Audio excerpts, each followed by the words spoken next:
আজকে যারা ভাবছেন যে ওবিসি এ বা ওবিসি বি মমতার নতুন কিছু প্রোপাগান্ডা, এরকম নয়।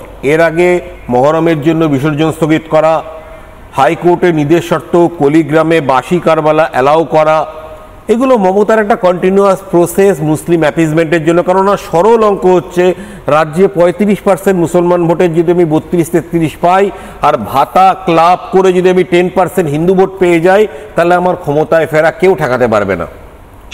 এই অঙ্ক মাথায় রেখে উনি OBC A, OBC B, Karbala, Eid এগুলো করছেন।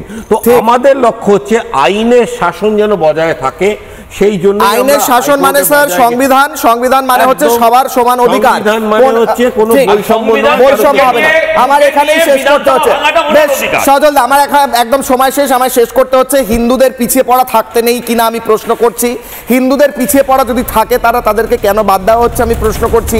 আর একটি বিশেষ ধর্ম দেখে তাকে সংরক্ষণ দেওয়া এটা কনস্টিটিউশনালি সাংবিধানিকভাবে ভ্যালিড কিনা প্রশ্ন করছি। তার কারণ হচ্ছে হাইকোর্টের তরফ থেকে যখন স্ট্রাক ডাউন করা হচ্ছে, যদিও প্রসেস বলা হোক আর যাই বলা হোক, আলটিমেটলি 17 থেকে 7 করা হয়েছে হাইকোর্টের তরফে, এবং বাতিল করা হয়েছে যেভাবে ওবিসি রিজার্ভেশন দেওয়া হয়েছিল একটি বিশেষ ধর্মকে বা সম্প্রদায়কে।